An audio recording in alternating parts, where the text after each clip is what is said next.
ለውጥ ነው አብዮት ነው አብዮት ፈነዳ ሲባል በ1966 አካባቢ ላይ ያው የነበረው የመንግስት ለውጥ ወደ ወታደራዊ መንግስት ሲገባ በወቅቱ የወጣቶች እንቅስቃሴ በጣም አይደገፍም።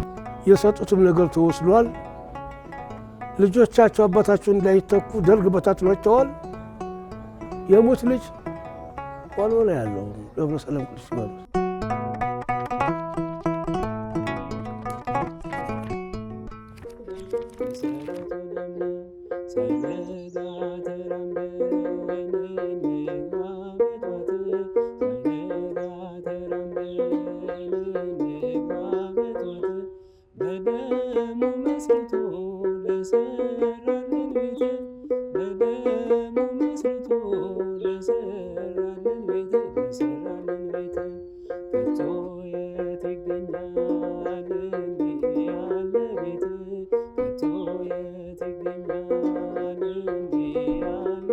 ሌላኛው ገጽ በአንድም በሌላ መንገድ በየቤቱ የተሰበሰቡት ህፃናት የልብ ፍቅር ያለውን አገልግሎት ተቀላቅለው በእግዚአብሔር ፈቃድ በሰማዕቱ ቅዱስ እስጢፋኖስ ተራዳይነት በድጋሚ በ1969 ዓ.ም በተደራጀ መንገድ አገልግሎቱን ጀመሩ።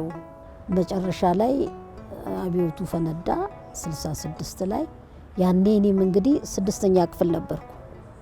61 አንደኛ ክፍል ነው የጀመርኩት። ከዛ በፊት ያው መዝሙረ ዳዊት ወንጌል ያያንን በየኔታ ነው የተማርነው። በእኛ ጊዜ የኔታ ናቸው የሚያስተምሩት። በየኔታ ተምረን ሀሁ ቆጥረን ነው አንደኛ ክፍል የምንገባው። ያያንን ዳዊት 4 ጊዜ ደግም ያለው ያያንን ጨርሰን ነው ትምህርት ቤት የገባሁት እና ያኔ 61 አንደኛ ነበርኩ። 66 ላይ 6ኛ ክፍል አብዮቱ መጣ። ከዛ መሬት ላራሹ ተባለ። ያው የሥርዓት ለውጥ መጣ። የንጉስ ነገስቱ ስርዓት ፈረሰ። የደርግ ስርዓት መጣ። ከዛ በቃ በተለያዩ ምክንያቶች የተለያዩ በሃይማኖትም በተለያየ ምክንያት እንትን አለ። ያኔ ቤተ ክህነቱም የደብረ አስተዳዳሪዎቹም ካህናቱም ውስጥ መንፈሳዊ ማህበሩን ይቆጣጠሩ ስለነበር ንጉሰ ነገስቱ ሳይቀሩ ይቆጣጠሩ ነበር። ከዛ ተቋረጠ። ለትንሽ ጊዜ ታገደ፣ ተበተነ። የዛ መበተን እንትን አላለንም። እኛ እየመጣን ግን እዚህ እናስቀድሳለን፣ ህዝቡን እናገለግላለን። የተወሰነው ሰዎች የተወሰኑት ያው የተውታሉ። መመረጥ ነው ብቻ ከእግዚአብሔር ጋር በቤቱ ለመቆየት ፈቃዱ ያስፈልጋል። ፈቃደ እግዚአብሔር 1966 አካባቢ ላይ ያው የነበረው የመንግስት ለውጥ ወደ ወታደራዊ መንግስት ሲገባ በወቅቱ የወጣቶች እንቅስቃሴ በጣም አይደገፍም ነበርና በትኩረት ይሰጥ ነበር። ስለዚህ ወጣቶች እንደፈለጉ መሰብሰብ አይችሉ ነበር። ለተወሰነ ዓመታት ተፈቶ ነበር ወይም እንዲዘጋ እንዲቀር ሆኖ ነበር። ከዛ በኋላ ግን በ1969 ዓ.ም በድጋሚ ቀድሞ አባል የነበሩ እነ ወይዘሮ መምህርት አስቴር ሸንኮሬ እነ ወይዘሮ ክብነሽ ቀጽላ በህይወት አሉ። በህይወት የሌሉ ደግሞ ማያስ ካለማርያም ወይም እቴቱ የምትባል ነበር። እነሱ በየአካባቢው በመዞር ልጆችን በማሰባሰብ በድጋሚ ሰንበት ትምህርት ቤቱን መስርተውታል። 68 ላይ ለምን እኛ እናቋቁምም ሰንበት ትምህርት ቤት ተባባል። ዛሬ በአጋጣሚ አልተመቻትም። ወይዘሮ ክብነሽ ቀጽላ ትባላለች። እዚህ አባቷ ሊቀ ጠበብት ናቸው፣ ካህን ናቸው። ከሷ ጋር ሆነን እኔ እቴቱና ክብነሽ ሆነን ሶስታችን እናቋቁም ሰንበት ትምህርት ቤቱን እንደገና የፈረሰው መንፈሳዊ ማህበር ብለን ተነሳን። ቀዳሜ ሰማዕት ቅዱስ እስጢፋኖስ ልጆች ነን፣ ወጣቶች ነን በዛን ሰዓት። ግን እሱ ረዳን። የሚገርምሽ እየዞርን ነው በየቤቱ የምንለምነው ወላጆችን እንደዚህ ሰንበት ልናቋቁም ነው፣ የፈርሶ ለምን ይቀራል ብለን ነው እንዲህ ነው እያለን ስንል እያነሱ ይሰጡናል። ከህፃናት ነው የጀመርነው። የሚገርምሽ ለምን እኛም ህፃን ሆነን ስለገባ እና እንደዛ እያረግን በየሰንበት ትምህርት በየቤቱ እየዞርን ሰበሰብናቸው አሉ። አሁንም ሰንበት ትምህርት ቤት በዛን ወቅት በነበረበት ጊዜ ከፍተኛ አቀባበል ነበራቸው። የዛን ጊዜ ህፃናቶች ነን። መቅረት የሚባለውን ነገር አይታሰብም። ብንቀርም በየሰፈራችን የመሰብሰብ ነበረ። ህፃናቶችም ህፃናት ስለነበርኩኝም በወቅቱ አባቴ ነበረ የሚያመላልሰኝ። ከዛ በኋላ ደግሞ ትልቅ ወንድሜ፣ ከዛ በኋላ ደግሞ ቅድም ያየሻት የሷ አንድ እማሆይ እቴቱ፣ ክብነሽ ቀጸላ 3 ነበሩ። እነሱ ተከፋፍለው እኛ እናመጣታለን፣ እናንተ መመላለስ አይጠበቅባችሁም፣ በፕሮግራም ሰዓት ሄደን እናመጣታለን፣ እንመልሳታለን ብለው ልጅነቴን እንግዲህ እንደ እናት ሆነ የተቀበሉኝ እነሱ ናቸው። አካባቢያችን ያው የህፃናት የኪነት እንትን በነበረበት ጊዜ አዛ ገብቼ ነበርና ወንድሜ ነፍሱን ይማረው ከዛ እንደወጣና ከዛ በኋላ ወደዚህ ወደ ሰንበት ትምህርት ቤት እንድመዘገብ ምክንያት ሆነኛል። ይሄ ነው ምክንያት ወደ ሰንበት ትምህርት ቤት የገባሁበት።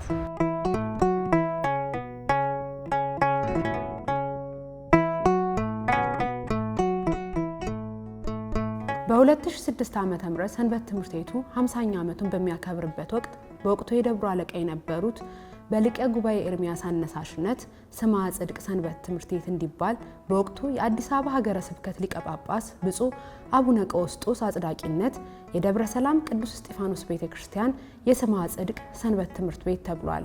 ይሄ ሰንበት ትምህርት ቤት እያለ እያደገ ሄደ። ሶስታችን እምነት፣ ተስፋ፣ ሰላም ብለን መሰረት። የእምነት ቡድን መሪ እቴቱ ነች። የሰላም ቡድን መሪ ክብነሽ ነች። የተስፋ ቡድን መሪ ደግሞ እኔ ነኝ። አሁን እቴቱ፣ ክብነሽ፣ አስቴር ከተባለ እዚህ አካባቢ ማያቀን የለም። አልፈን ተርፈን እንደውም ምን አለ በዛን ሰዓት ብዙ ሰንበት ትምህርት ቤት አዲስ አበባ ውስጥ እንደዚህ ዳር አይታወቅም ነበር፣ አልተቋቋመም።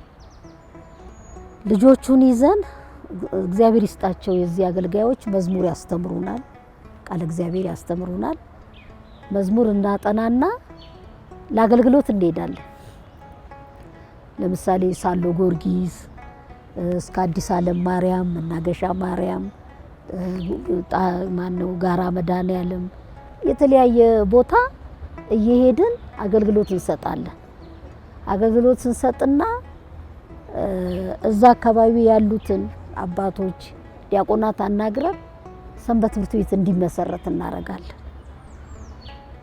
እንደዛ እየመሰረትን እዛ ሰው እያዋቀረን እዚህም እየመጣን እንደዛ እያለን አልፎ ተርፎ በየገዳማቱና በየአድባራቱ እንሄዳለን። በዛን ሰዓት እንግዲህ አስቸጋሪ ነው። ከአንዱ ክፍለ ሀገር ወደ አንዱ ክፍለ ሀገር ለመሄድ ለሚመለከተው ሁሉ ተብሎ መጻፍ አለበት። አሁን ፓትርያርኩ በዛን ሰዓት የነበሩት አቡነ ተክለ ሃይማኖት ቢጫ የሚለብሱት ያው በታሪክ ነው የምታውቋቸው፣ እሳቸው ነበሩ። በቃ እስጢፋኖሶች መጡ በሉ ብለን ቤተ ክህነት ሄደን ከተናገር ግቡ በሏቸው ነው የምንባለው። እንገባለን። አባታችን እንደዚህ ገዳም ልንሄድ ነው ስንላቸው ልጆቼ እኛ ነበርን በየገዳሙ መሄድ የነበረብን፣ የኛን ለናንተ ከሰጠ እግዚአብሔር ይመስገን በርቱልኝ ይሉና ለሚመለከተው ሁሉ ጽፈው ይሰጡናል። ያንን ይዘን ዳጋ እስጢፋኖስ፣ ናርጋ ስላሴ፣ ግሸን ማርያም፣ ሱቋላ አቦ ምን ያልሄድንበት ገዳም የለም፣ ያልሄድንበት ደብር የለም። ሄደን ብቻ መጀመሪያ ሶስታችን እንሄዳለን። የሚገርምሽ እንሄድና መንገዱን ቦታውን እንፈትሽና በሚቀጥለው ጊዜ እነኚህን የሰንበት ተማሪ ልጆቻችን ሰብስበን አልባስ ለብሰን እናገለግላለን። ሄደን በቃ እንደዚህ አይነት ሐዋርያዊ ጉዞ ነበረ እየሄድን። በኢትዮጵያ የሰንበት ትምህርት ቤት ታሪክ ለመጀመሪያው ጊዜ ከአባቶች እግር ስር ቁጭ በማለት ጸናጽልና መቋሚያ ይዘው የመጀመሪያውን ወረብ ያቀረቡ እንዲሁም ደግሞ የራሳቸው መዝሙር ካሴት ያሳተመ የመጀመሪያው ሰንበት ትምህርት ቤት ነው። እንደውም በቀደም በጣም የሚገርም ትውስታ የሆነብኝ አሁን የቅዱስ ሚካኤል ዕለት እኔ ቤቴ ኮዬ ፈቼ ነው። ደከሰዲ ሚካኤል የሚባል አለ። እዛ ነበር ያከበርኩት። እዚህም ያሳደገኝ እስጢፋኖስ አለ ቅዱስ ሚካኤል ድርብ። ግን ትንሽ አሞኝ ስለነበር መምጣት ወደዚህ ሲርቀኝ እዛ ሄድኩኝ። ያው ባለንበት ነው የምናገለግለው። ሄድኩኝ። በጣም የሚገርምሽ ነገር አውደ ምሕረት ላይ ለእኛ የመጀመሪያ ያጠና ነው የጽናጽልና የመቋሚያ ወረብ እዛ ደከሰዲ ሚካኤል ሰንበት ተማሪ ህፃናት አቀረቡት። አመ ይሰቅልዎ አይሁድ ለእግዚእነ ሚካኤል አርመመ ወገብርኤል ተደመ የሚለውን ወረቡ። ሲወርቡ እንደኛ እንደ ድሮ ህፃን ነች ያቀረበችው። በጣም በቃ ተደሰትኩኝ ብልሽ ታምኛለሽ። ለምን ከዛሬ 40 ዓመት በፊት ያለውን ነገር ነው ያየሁት። እና ይሄንን ወረብ ለመጀመሪያ ጊዜ የኛ ደብር ነው ለሰኔ ሚካኤል አጥንተን ጽናጽልና መቋሚያ ለመጀመሪያ ጊዜ አልመጣችም እንጂ ዛሬ ከበሮ ለመጀመሪያ የመታችው ወይዘሮ ክብነሽ እሷ ከበሮውን እየመታች ተለማምደን እኔና ቴቱ ጽናጽልና መቋሚያውን አለማምደናቸው ልጆቻችንን ያን ወረብ ይዘን ቀረበ። ከዛ ቤተ ክህነት አጠቃላይ ጉባኤ ላይ ሁሉ እናቀርበዋለን። ከኛ ቀጥለው ወዲያው እነማን ቀጠሉ? ተክለ ሃይማኖቶች ደብረ አሚል አሉ። እንደዚህ መስራቶች በየሰንበት ትምህርት ቤቱ። አዎ የገና ሰሞን ነው። በቤተልሔም ተወልደን ነው።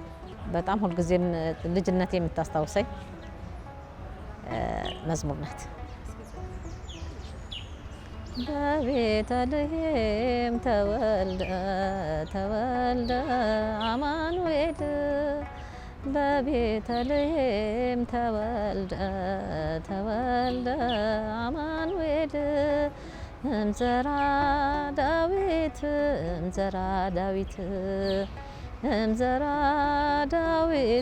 እምዘራ ዳዊት ተወልደ አማኑኤል።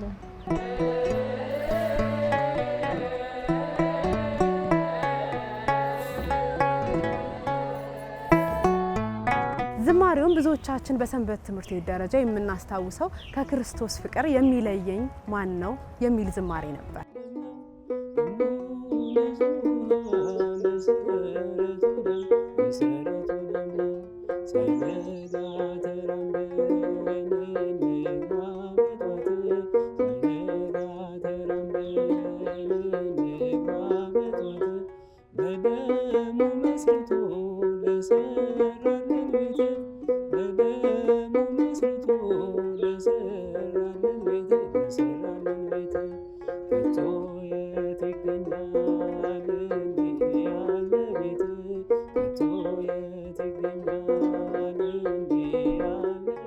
መስከረም 15 ቀን ስለው ስለማያውቀው በዓሉ ላይ ስለማይመጣ በኋላ በሽማግሌዎቹ ውሳኔ ተደንግጎ በድንጋጌ ከጥቅምት 15 ወደ መስከረም 15 ወደ መስከረም 17 ብሔራዊ በዓል ስለሆነ እዚያ ላይ አብሮ እንዲነግስ አደረጉት።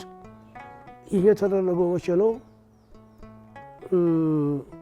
በ72 ዓመተ ምህረት በ1972 ዓመተ ምህረት ከ15 ወደ 17 መጥቶ ህዝብ ባለበት ብሔራዊ በዓል በሆነበት ቀን እንዲከብር ተደረገ። እስካሁን ድረስ በዚህ ቀጥሎ ነው ያለው።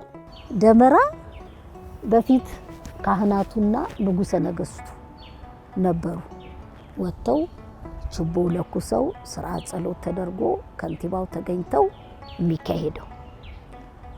በኋላ እኛ ከየደብሩ 3 ልጆች እንድንመረጥ ተደርጎ አጠቃላይ ጉባኤ መሰረት የአጠቃላይ ጉባኤ በየሰንበት ትምህርት ቤት በሌለበት ማቋቋም፣ እርስ በርስ ሰላም ሲጠፋ መቼም ዲያብሎስ ስራው ብዙ አይደል፣ ማስታረቅ፣ ማስማማት። የአጠቃላይ ጉባኤ አሁን ጽርሐ ጽዮን እንትን ያሉት ቡራዩ መስቀል አደባባይን ያኔ ሞባይል የለ፣ የእጅ ሞባይል የለም። ከአምስቱም አቅጣጫ ከኡራኤል መነሻ አለ፣ ከበዓታ መነሻ አለ፣ የዚህ ከአምስቱም አቅጣጫ መነሻ አለ። አድባራቱ አንድ ላይ እንሰባሰብና በየአቅጣጫው የምንሰራው የመስቀል ቅርጽ ለየመነሻው ይነገረናል። መስቀል ቅርጻችንን ሰርተን እየተሯሯጡ ወጣቶች ወንዶቹ እኩል እንድንገባ የበዓታ መነሻና የኡራኤል መነሻ ይሄም ከዚህ እነኛም ከዛ እኩል እንድንገባ በእግር እየተሯሯጥን ነበረ መስቀልን ስናከብር የነበረው እና በዛ ዘመን ነው መስቀል አደባባይ ሰንበት ተማሪ እያጀበ የጀመረው ያኔ ነው። ይኸውልሽ ከዚህ ሌላ የድርብ ሚካኤል ቅዱስ ሚካኤል አለ፣ ሊቀ መላእክት ቅዱስ ሚካኤል አለ። ይህም በ1963 ዓመተ ምህረት ደብረ ጽጌ ቅዱስ ኡራኤል፣ ደብረ ሰላም ቅዱስ እስጢፋኖስ፣ ጎላ ቅዱስ ሚካኤልና ጽርሐ ጽዮን ሐዋርያት፣ መካነ ሰማያት ቅዱስ ቂርቆስ ጥምቀትን አብረው መስቀል አደባባይ እንዲውል ተደረገ። መስቀል አደባባይ ሳር ነው ያን ጊዜ፣ በኋላ በደርግ ጊዜ የተሰራ ነው። 63 64 65 66 ድረስ ለ4 ዓመት ከበረ። አብረው ይውሉ ነበር ጥምቀትን። በዚህን ጊዜ የጥምቀት ዕለት ደብረ ጽጌዎች ኡራኤሎች ታቦታቸውን ይዘው ሲነሱ በዕለቱ ለማግባት ጎላዎች ሚካኤል ስላላቸው ቃና ዘገሊላ እናውላለን ሲሉ የደብረ ሰላም ቅዱስ እስጢፋኖስ ሽማግሌዎች አባቶቻችን እኔ ያን ጊዜ አገለግላለሁ እዚያ እየተማሩ እንደ እኛ ሚካኤል ደርባለንና ደርበነዋል፣ እኛም አንወስድም ዛሬ እዚሁ እናነግሳለን ብለው ደረቡት ሚካኤልን። አሁን ሚካኤል ኅዳር ቃና ዘገሊላ ሰኔ ሚካኤል ይነግሳል።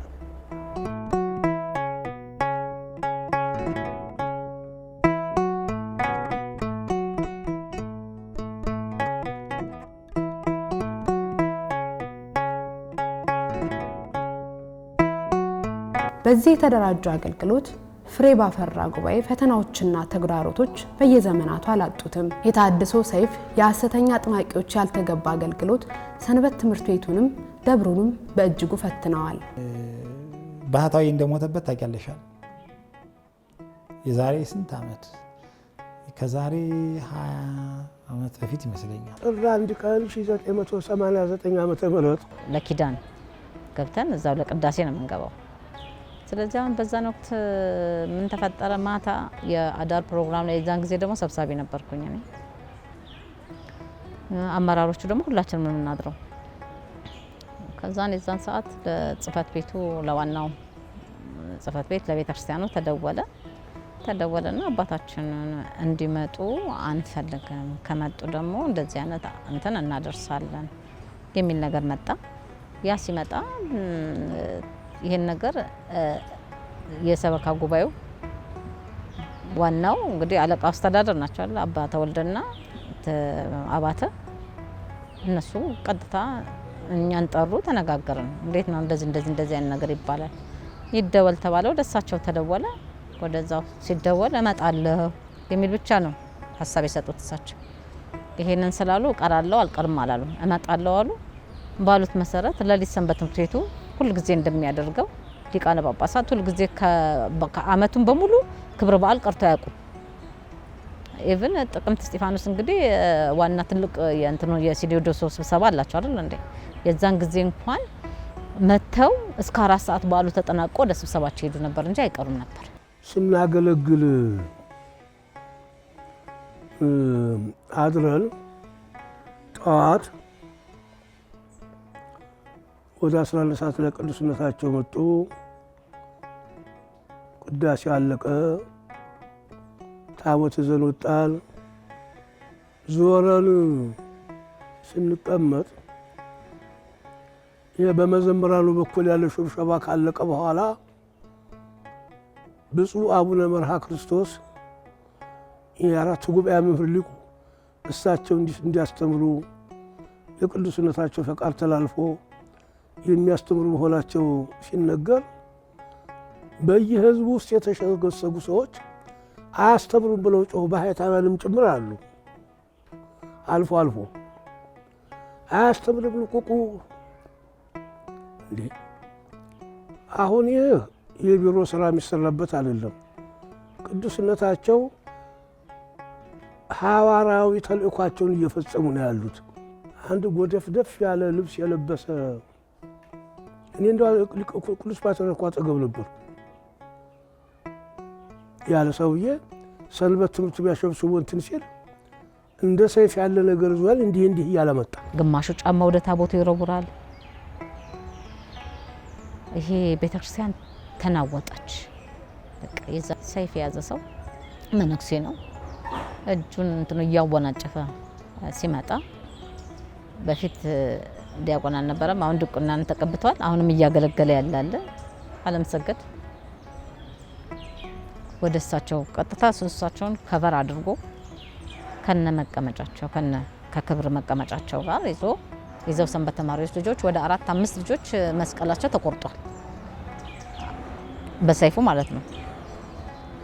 በገጀራ ተቆርጦ እሳቸውን ለማዳን ሲባል እሳቸውን ይዞ ከነወንበራቸው ይዘው ወደ መቅደስ ነው። የኔ ዛን ጊዜ እሳቸው እኛ የተመቱ ነበር የመሰለንና በቃ ቀጥታ ገብተን መሐረነ አብ ጸሎት ነው የተደረሰው።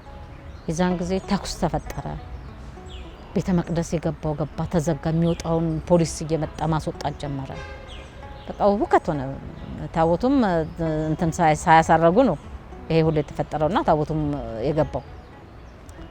ከዛ በመጨረሻኛ መሐረነ አብ ጸሎት በጣም ትልቅ ጸሎት ነው። እሱን መሐረነ አብ በዜማ እየተቀባበልን ልክ ስንጨርስ አባታችን ገብተው ስርወት አደረጉልንና ልጆቼ ተርፍ ያለው የሚል ድምጽ ነው። ምንም አልሆንኩም ተርፍ ያለው የሚል ድምጽ ከመቅደስ ተሰማ። ከፍተኛ የሆነ ውዝግብ ፈጠረ። የባህታዊ መሞት የባሰ መለያየትና ችግር ፈጠረ። አሉባልታ ፈጠረ። ደግሞ ያደኩበት ቦታዬ በመሆኑ ይህ ነገር በመፈጠሩ እስካሁን ድረስ አዝናለሁ። እሱም እግዚአብሔር ፈርዶበት ፓትርያርኩን ሰው አስገደሉ ተብሎ ለሐሜት የዳረገ ክፉ ቀን ነበር። የታድሶች መምጣት አሁን እንዳልኩሽ ትምህርት ክፍል ላይ ነበርኩኝ። ትምህርት ክፍል ነበርኩኝ። ግን እግዚአብሔር ይመስገን እንደ እግዚአብሔር ፈቃድ ይመስለኛል በተሰጠኝ የክፍል ላይ የመስራቱ እንትን እወጣዋለሁ ብዬ እላለሁኝ። በቃ የትም ክፍል ብታደርጊኝ አሁን የትም ክፍል ላይ የመስራቱ እንትን አቅሙ አለኝ። አሁን ካለፍኩት በኋላ ነው። ትምህርት ክፍልም ሆኜ ስመረጥ በትምህርት ክፍል ወደ 500 አባል በትክክል አስመርቀናል። 5 መምህራንን በዜማ ሁሉ መድበን እያስተማሩ ባለበት ሰዓት የመጨረሻ ምርቃት አካባቢ ሐምሌ ላይ ይሁን እንደዚህ ምርቃት ከመድረሱ በፊት አላማቸውን ባስ ውስጥ ከ500 ተማሪ ሊያውቁት አይችሉም ማለት ቁጭ ብሎ ነው የሚማረው በዛች በድሮ አዳራሽ ባስ ውስጥ ሲነጋገሩ የሚሰሙ ሰዎች መተው ለኛ ኢንፎርም አደረጉን። ስለዚህ እግዚአብሔር ፈቅዶ ደግሞ ትውልዱ አትጥፋ ሲለው አሁንም ድረስ የሚጠብቃት ደጆቿ የማይዘጉ አምላክ ስላለ የሱ ጥባቆት ሳይለየን እንጂ ተማሪው በአጠቃላይ መውሰድ ይችሉ ነበር። ከሄት ከቂርቆስ ከኡራኤል ከባአታ ከገብርኤል እያደረግን ምን አደረግን? መስመር ዘረጋን። ከዛ በኋላ ብዙ መረጃዎች መምጣት ጀመሩ። ተማሪው ተመረቀ። ተማሪው ከተመረቀ በኋላ ግን የነዚህን ሰዎች ከጀርባቸው ጥናት ተጀመረ። የዛን ጊዜ ደግሞ እንደነገርኩሽ በጣም ጠንካራዎች ናቸው። በቃ እኔ ይሄ ደብር ምልሽ የለም ሁሉም ደብር ጠንካራና ለአገልግሎት የሚፋጠን ነበረ። በዛን ጊዜ በነበረ መተሳሰር ነው ሰንበት ትምህርት ቤት ነው አብያተ ክርስቲያናትን ያታረፋት ማለት ይቻላል። በወቅቱ ሐምሌ 1 ነበር የገባሁት። ከሐምሌ እስከ ህዳር ሁኔታውን ተከታተልኩና ችግር ያለበትን ሰው ለሲኖዶስ አቅርቤ ለሀገረ ስብከቱ ሀገረ ስብከቱ ወደ ሲኖዶስ አቅርቦ ሊቃውንቱ ያቀርቦ ከቤተ ክርስቲያን እንዲገለጥ ተደረገ። እዚያ አካባቢ ያለውን ነገር እኔ ያው ውስጡን ስለማወቅ የሀገሩን ሰርዶ ባገሩ በር ያደል ጸጥ አደረኩት። ዘጋግቼ ተከታዮች ናቸው ተባሉ። ያኛው ጠነሰሰ የሚባለው የተማረ ነው መርዙ ይጻፋል ዝምታ አሉት። ይሄ ምንድነው? አባቶቻችን እያዘንም እያለቀስንም ቢሆን አርዮስ ጣታችንን ቆረጥ ነው ብለዋል። እያዘንም እያለቀስንም ቢሆን አርዮስ ጣታችንን ቆረጥ ነው። እያዘንም እያለቀስንም ቢሆን መቁረጥ ያለብንን ጉዳይ እንቆርጣለን። እነዚህ ግን ተከታዮቹ እሱ የነገራቸውን እንጂ በራሳቸው የሚያስፋፍን ነገር ስለሌለ አንደኛ ከህዝብ የሚገናኙበትን ስራ ዘጋሁና አንድ አገልግሎት እንዲወሰኑ አደረኩና እንትኑን አቆምኩት። በአጠቃላይ ግንኙነቱን አቋረጥኩና የሃይማኖቱም ጭቅጭቅ የሚባለው ነገር ቆመ። የፈታኝ ነበር ቶሎ ባይያዝ። ሰንበት ትምህርት ቤቱ ትልቅ አስተዋጽኦ አድርጓል እዚህ ላይ። ሰንበት ትምህርት ቤቱ ቀርጾ አዘጋጅቶ እንትኑ የሰጠኝ ሰንበት ትምህርት ቤቱ ለሰንበት ትምህርት ቤት አገልግሎኛል በዚህ ጊዜ ነው። ለዚህም ጥበቃውም ቀላል አይደለም። ሰንበት ትምህርት ቤት እኮ ቤተ ክርስቲያኒቷ የጀርባ አጥንት ነው እና ያንን 500 ጉባኤ አትርፈን ከዛ ለምርቃት አብቅተናል።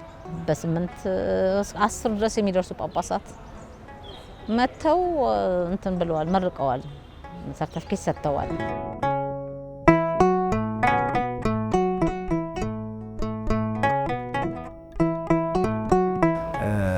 በአጥማቂያን ግን ለ1 ለ4 ዓመት ደብሩ በጣም ተፈትኗል። ብዙም ልጆች ብዙ መስዋዕትነት ከፍለውበታል። ደብሩ ላይ ብዙም ስራዎች ተሰርተዋል። ብዙም ሄደንበታል። ልክ ጴጥሮስ የሚያለው የሕያው እግዚአብሔር ልጅ ነው፣ አጋንንቱ የሚያለው የሕያው እግዚአብሔር ልጅ ነው። ሁለቱንም ግን ክርስቶስ የተቀበለበት መንገድ ይለያያል። ጴጥሮስን ስምዖን ነበር ስሙ፣ ጴጥሮስ አለው፣ ሾመው፣ ስልጣን ሰጠው፣ የመንግስተ ሰማያትን መክፈቻ ቁልፍ ሰጠው፣ የፈለከውን አስገባ፣ የፈለከውን አስወጣ። ያ ሰይጣን ግን የእግዚአብሔር ሲል ዝም በል ነው የተባለ፣ ዝም በል እንዳታወራ። ስለዚህ ይሄ ምእመናን ሊገነዘቡት ይገባል። ስለዚህ በዚህ ኢቀኖናዊ ስርዓት ደብረ ሰላም ቅዱስ እስጢፋኖስ ለተወሰነ ጊዜ ተፈቱ ነበር። ግን ያም ቢሆን አንድ ቀን ሳይተኙ ልጆቹ ይሄ ጉዳይ ከተጀመረበት ጀምሮ ለ4 ለ5 ዓመት ክትትል በማድረግ የማያዳግም ውሳኔዎች አስወሰኑ።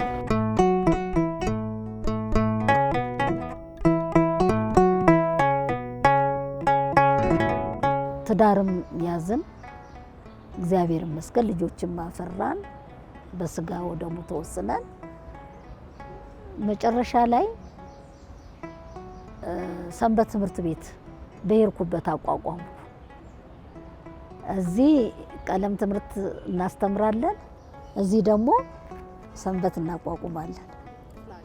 ክፍለ ሀገራው ዛሬ ራሱ የሚገርምሽ የዛ ስብሰባ ነበርኝ እዚህ አዲስ አበባ ኮሚቴ ላይ ቤተክርስቲያኗ ፈርሳ ሳራምባ ኪዳነ ምሕረት ትባላለች። ወደ ግሸን ሲኬድ ደብረ ሲናን አልፎ ጣርማ በርን አልፈሽ ስትወርጂ ሳራምባ ኪዳነ ምሕረት ትባላለች። በሊቀ ሊቃውንት አባ ገብረ ሕይወት የተመሰረተች ነች።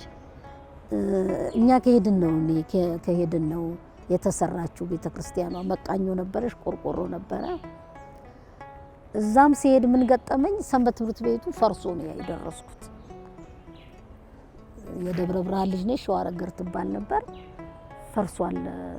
ተቀይራ እሷ ስትሄድ መምህርት ነች። እሷም አቋቁማ እንዴት አርጋ ይዛው ከዛ ቦታ ስትሄድ ተበትኗል ሰንበት ትምህርት ቤቱ። አሁን ሲሄድ በሄድኩበት በተቀየርኩበት እኔም ባለቤቴም ምን ቤተ ክርስቲያን አለ ሰንበት ተማሪዎች አሉ ወይ ነው ጥያቄያችን። አሁን ነበረ ተበትኗል ተባለን። ልመጣልሽ ነው እዚህ ታድሶውን ጉዳይ። አሁን ያን ሰንበት ትምህርት ቤት እግዚአብሔር ይመስገን አቋቋም። እዛ 11 ዓመት ቆይቻለሁ ከነ ባለቤቴ ያው ሳገለግል። ቤተክርስቲያኗን አሰርተን መቃኞ ነበረሽ ብዬሻለሁ፣ አስመርቀን ሰንበት ትምህርት ቤቱ ለቤተክርስቲያኗ ሲሰራ አንተም ብለን የዱሮ አሁን ለምን መሰለሽ ከዚህ ትምህርት የወሰድኩት ያኔ መጠለያ ነበር የምንሰበሰብ መጠለያ ከመጠለያ ተነስተን ነው እዛ አካባቢ ከቤተልሔም ወደዛ ጋ ነው በጭቃ የሰራ ነው አዳራሽ የዚህ እስጢፋኖስ ማለት በጭቃ ሰርተን ነው። በኋላ በአባ ጳውሎስ ጊዜ ትነግርሻለች አሁን ሌላዋ ስትመጣ አዳራሽ ያገኙት። ይሄው አሁን እንግዲህ የምታዩ G5 እየተሰራ ነው ያለው። በዛን ዘመንኛ ብልጥ ብንሆን ብናስብ ኖሮ አልተገለጠልንም እንጂ ንጉሠ ነገሥቱ ነበሩ። ምን የመሰለ አዳራሽ ማሰራት ይቻል ነበር። ይኸውልሽ ያግዙን ነበር። ያኔ ሳናውቅ ቀርተን አሁን ልጆች ግን ይኸው መከራቸውን እያዩ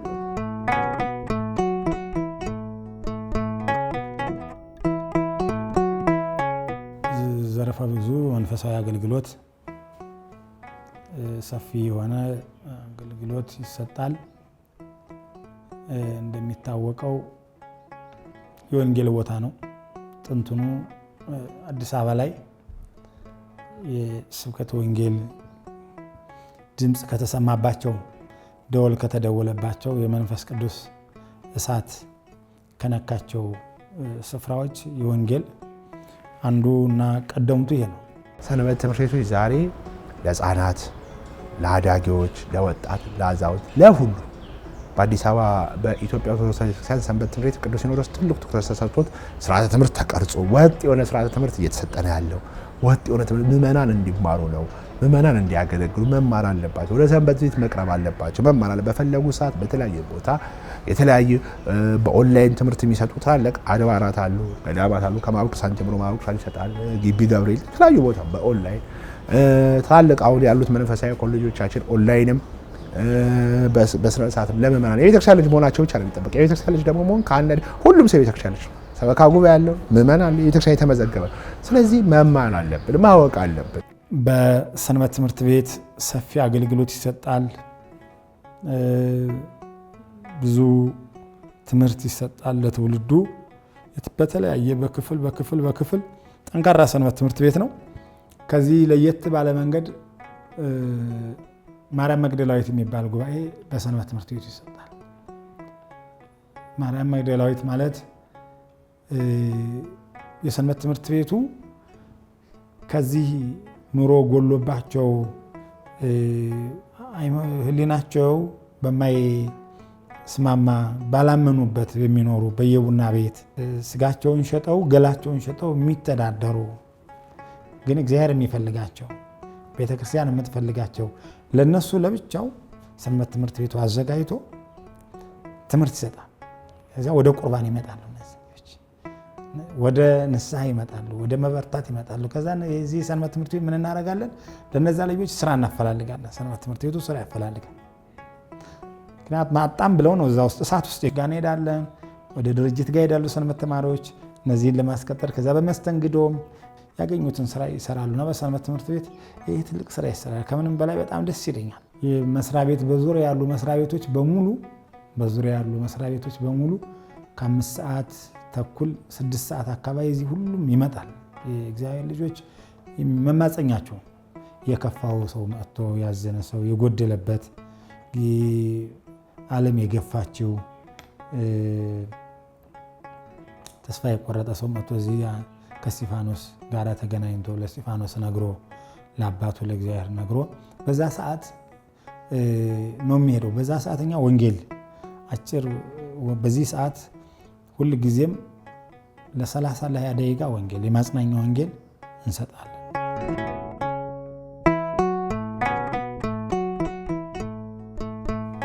እሑድ ጠዋት ልዩ የስብከት ወንጌል መርሃ ግብር አለን። ኪዳን አድርሰው ሌሊት ማሌ ቆመው ደይ ጸንተው በጸሎት አምላካቸውን ጠይቀው ነው ወደ ስርዓተ ቅዳሴ ወደ ቅዳሴ የጌታ ሰርግ ወደዚህ የጌታ ደስታ ለመግባት ደግሞ ተዘጋጅተው እና በሰዓት ማኔጅ እናደርጋለን። ሰው ከነተማረው ወንጌሉ ከነበረከቱ ወደ ቤቱ ነው መሄድ ያለበት። 3 ሰዓት ለተሰንበት 3 ሰዓት ማሰናበት። የዘመን ትዳርና ክህነት ስላልተጠበቁ ነው የሁሉ ችግር የሚመጣው እና በትዳር ላይ እንደዚህ ሰፊ ፕሮጀክት አለን። የአብነት ትምህርት ቤት እዚህ ግቢ ውስጥ አቋቋም ከዚሁ ከክፍለ ሀገር የሚመጣ መሪጌታ ላይኖር ይችላል። ከአሁን በኋላ እዚሁ ስቡህ ብሎ የሚቆም መሪጌታ አሐዱ አብ ብሎ የሚቀድስ ከዚሁ ከአዲስ አበባ ካህን ከዚሁ የሚወጣ እና የአብነት ትምህርት ቤት ሁሉም የአብነት ትምህርት ቤቶች ወንበር ተዘርግተው በየግቢው ውስጥ ትምህርት ይሰጣል እና በዚህ ረገድ ሰፊ መንፈሳዊ አገልግሎት እየሰጠን ሁሉም ሰው እንደሚያውቀው ሰው ፈልሶ ሰው ተሰዶ ወደ ዳር እየተነሳ በልማት ምክንያት ሰው ቢቀንስም ግን ሰው ያለው ኢማኑ ያለው ለእስጢፋኖስ ቃል ኪዳን ብርቱ ነው፣ እጅግ የበረታ ነው።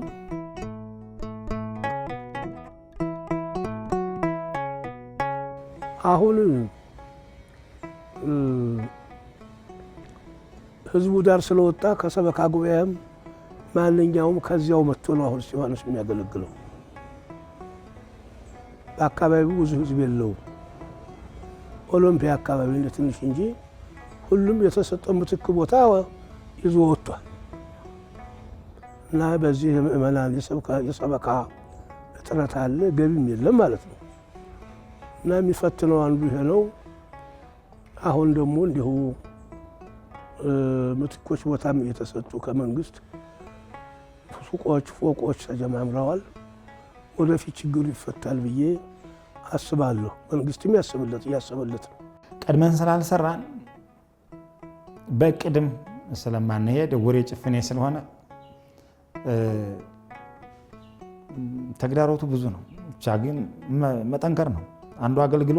አንዱ አገልግሎት ተግዳሮትን መቻል ነው። በነገራችን ላይ አንዱ አገልግሎት የሚባለው መገፋትን መቻል ነው፣ ችግርን መቻል ነው። እሱ ነው ትልቁ አገልግሎት። ቤተክርስቲያን ሲመጣ ሰው ሁሉም ሜዳ ለሜዳ የሚመስለዋል። አሁን ሰው ሲያየኝ የሚመቸኝ ይመስለዋል። የኔ አንዱ አገልግሎቴ አለመመቸቱ መቻል ነው። እዚህ ጋር G+5 ተቆፍሮ ቁጭ ብሏል። እንግዲህ በአቅም ማነስ ምክንያት እሱን እንሰራለን ብለን ነው የምናስበው። ዙሪያውን በዛ በኩል G+1 ሱቆች እሱን እየሰራን ነው። እነሱ ሲያልቁ የተወሰነም የማገዝ ነገር ይኖራቸዋል ብለን እናስባለን። ከዚህ በጀርባ በኩል ያለው ፍቃድ ወጥቷል። መንግስት ፍቃድ ሰጥቶናል፣ የግንባታ ፍቃድ። እሱ የኛው ደግሞ እንደዚሁ መንትያ ህንፃ ነው። ይሄ ሁለቱን ያኛው ተቆፍሯል፣ ተጀምሯል። ይሄን ደግሞ አሁን ለማስነሳት ተከራዮች አሉ። ተከራዮችን አስነስተን ቁፋሮ ለመጀመር በሂደት ላይ ነው ያለነው። በዚህ በኩል አቶ ሳሙኤል ስንሻይን ዶክተር አቶ ሳሙኤል የስንሻይን ባለቤት G+1 እየሰራልን ነው። የደብረ ሰላም ቅዱስ እስጢፋኖስ ቤተክርስቲያን ትልቅ ህንፃ እየገነባን አሁን መጨረሻው ላይ ደርሰናል። ይህን የምንገነባው ምእመናን እንዲማሩበት ነው። የምእመናን ልጆች የካህናት ንስሐ ልጆቻቸው እንዲያስተምሩበት፣ ዲያቆናት ወደፊት ኮሌጅ እንዲሆን ነው። እንዲህ አይነት ነገር ለማስተማር ነው እና ይሄን እያደረግን ያለ ነው።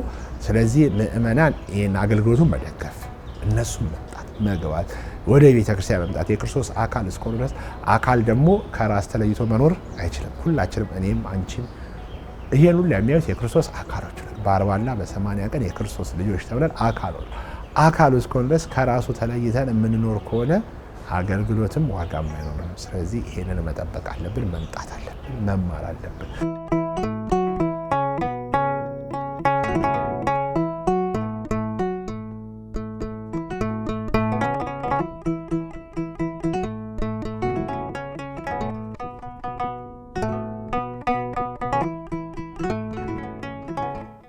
መጠለያ እየሰራን ነው። ከጫፍ ጫፍ ዘመናዊ መጠለያ እሱን እየሰራን ነው። ግቢ ማስተካከል እስጢፋኖስ ድሮ ስትገቢ ውጪ አይልሽም ነበር ግቢው። ያ በቃ የመመሰጥ ገዳም ውስጥ ያለሽ አዲስ አበባ ያለሽ አይመስልም።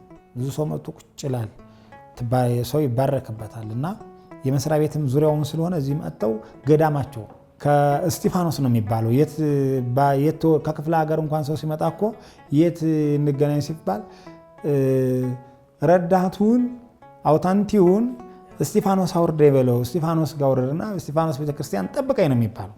ቤተክርስቲያናት የሚተዳደሩት በምእመናኑ ናቸው። ምእመናኑ ደግሞ ተነስቶ ወደ ዳር ሰፍሯል። ብዙ ሊቃውንት አለ። ደግሞ ሊቃውንቱ ከቁጥር እንዳያንሱ መብዛት አለባቸው። አገልግሎቱ የተለመደ አገልግሎት ነው። ስብሐተ እግዚአብሔር አይቋረጥም እና ጥሩ ነን። አሁን እግዚአብሔር ያግዘናል። እየሞከርን የታገልን ነው፣ እየተንደፋደፍን ነው። ደግሞ ውጤታማ ነን። እሱ ራሱ ታቦቱ ዝም ብሎ ድንገት የሆነ ነገር ይልካል። የጎደለ ነገር ብቻ እያሰብን እዚያ ላይ ብቻ እንጠመድ። የደብረ ሰላም ቅዱስ እስጢፋኖስ ቤተክርስቲያንን እየመጣች ተሳለሙ። በወር በገባ በ17 ለተቀሩ ነው። እንዲሁም ጥቅምት 17 ታላቅ በዓሉ ነው። መስከረም 17 ደግሞ ፍስለተ አጽሙ ነው። መስከረም 15 ነው ፍስለተ አጽሙ። አባቶች ግን ከመስቀል ጋር አብሮ እንዲከበር ማለት መስከረም 17 ነው እኛ ጋር የሚከበረው። ጥቅምት 17 በዓለ ሲመቱ ነው። ጥር 1 ደግሞ ሰማዕትነትን የተቀበለበት የአዲስ ኪዳን የመጀመሪያው ሰማዕት ነው። ታላቅ ሰማዕት ነው። ጸሎት ሰሚ ሰማዕት ነው። የሰላም ሰማዕት ነው። እውቀትን ከትህትና ከፍቅር ጋር ከሃይማኖት ጋር አስተባብሮ የሆነ ወጣት ሰማዕት ነው። እንግዲህ በ20 እና ከ20 እስከ 22 ዓመቱ ባለበት እድሜ ውስጥ ነው ሰማዕትነት ተቀበለ ተብሎ የሚታሰበው። በዚህ እድሜ ሰማዕትነትን የተቀበለ አይሁድ የሚፈሩት የነበረ ሊቅ ነው። አይሁድ ከሐዋርያት ይልቅ እስጢፋኖስን ይፈሩት ነበር። ለምንድን ነው? እስጢፋኖስ ሊቅ ነው። ኦሪትንም አዲስንም አስተባብሮ የሚያውቅ ሊቅ ነውና።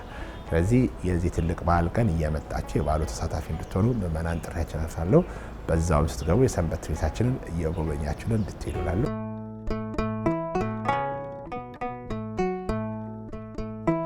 አባቶቻችን ሰላም ባጡ ጊዜ፣ አንድነታቸውን በተሸረሸረ ጊዜ የያዙት ያላሳፈራቸው ሰማዕቱ ቅዱስ እስጢፋኖስ ለእኛም ይለመነን።